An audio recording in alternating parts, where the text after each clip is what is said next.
เฮายังอยู่กับรายการอนุบาลการเงินแบบบิตคอยเนาะเดี๋ยวเฮามาต่อกันที่อีพี5แล้วเนาะอีพี5มันก็สิมีมาบอกเรื่องปัญหาของเงินเฟียดแล้วก็เฮ็ดจังได๋เฮาจังสิมีอิสระภาพไปออกจากฐานของระบบเงินเฟียดได้ว่าทุกคนมีความฝันเนาะมนุษย์พวกอันนั้นความฝันของมนุษย์ทุกคนส่วนใหญ่บางคนก็สิงงว่าไอ้ความฝันของเราเป็นหยังเนาะความฝันของมนุษย์ก็คือ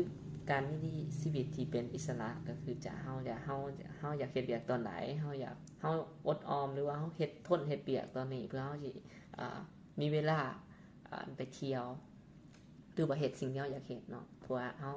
สิ่งที่เฮาเฮ็ดเวียกประจำวันทุกมื้อนี้เฮาก็สิเพื่อสะสมทุนไปทีละน้อยเนาะเพื่อสิได้ไปเฮ็ดในสิ่งที่เฮาเฮ็ดถึงว่าเฮาสิบ่อยากเฮ็ดในสิ่งที่เฮาอยากบ่อยากเฮ็ดตอนนี้เนาะเพราะว่าระบบมันบีบบังคับให้เฮาต้อง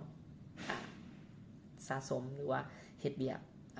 เอาประทังชีวิตให้มันตัวเองไปรอดก่อนเนาะเพราะว่าต่อให้เฮาหามาแล้วก็มันสิบ่ทันกับค่าใช้จ่ายหรือว่าอีหยังสิ่งของที่มันเพิ่มขึ้นฉะนั้นแหละเงินมันลดมูลค่าลงตลอดเนาะก็หมายว่าคุณภาพของชีวิตของเฮามันก็สิลดลงไปนำน้อยลงไปนำฉะนั้นแหละการที่เฮาจะออกจากจุดนี้ได้เนาะเพื่อเฮาสิรู้ตัวว่ามันเกิดอีหยังขึ้นในระบบเนาะมันก็สิเลยไปหลายแหละฉะนั้นแหละสิ่งที่จะเฮ็ดให้เฮาหลุดออกจากวงจรตัวนี้ได้ก็คือเฮาต้องไปหาสิ่งที่สามารถที่จะเก็บออมเวลาให้เฮาโดยที่มันบ่หัวซึมออกเนาะในสิ่งที่เฮาเก็บตัวอย่างว่าเฮาหาตอนเช้าบางคนว่าหาตอนเช้ากินตอนค่ำเนี่ยเฮาก็สิมีโอกาสถ้าว่าเฮาหากินอดหาตอนเช้าเพื่อสิกินตอนค่ำแต่ว่ามูลค่าของสิ่งน้ำพักน้ำแห้งที่เฮาหามันบ่เสื่อมลงเนาะแสดงว่าเฮาอดทนที่จะไป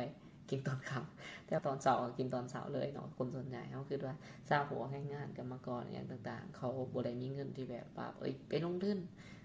สะสมต้องเฮ็ดธุรกิจนั่นนี่เนาะว่าเขาออกงานได้50เป็นกีบ100,000บอกนึงเนาะแสดงเขาสิแบ่งมาสะสมถอนไว้เนาะฉะนั้นแหละสิ่งที่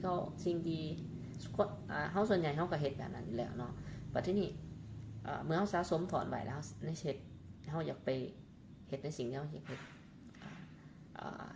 เงินของเฮาค่าเงินของเฮามันปัดเสื่อมลงซื้อของได้น้อยเฮาบ่สามารถสิเฮ็ดเป็นสิ่งที่เฮาอยากเฮ็ดนั่นจ้ะฉะนั้นแหละมันก็เลยเฮ็ดให้เฮากลับมาเฮ็ดแบบปกติเนาะก็คืออยู่ในวงจรนี้ไปตลอดกาล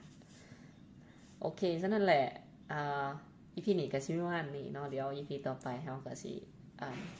มาเบิ่งว่าทางเลือกใหม่ของเฮาเนาะว่าเฮาที่จะออกจากตัวนี้ได้แน่นอนเคยบอกไว้ว่าBitcoin มันคือทางเลือกใหม่แต่ว่าเฮาต้องไปหาสิ่งที่มันบ่เสื่อมค่ามันสามารถรักษามูลค่าของเฮามันบ่ลดลงต่อให้มันหยุดเก่ามันบ่ลดลงก็แสดงว่าเฮามีโอกาสที่เฮาจะหลุดพ้นออกจากตัวนี้แล้วหรือว่าต่อไปมันก็ต้อง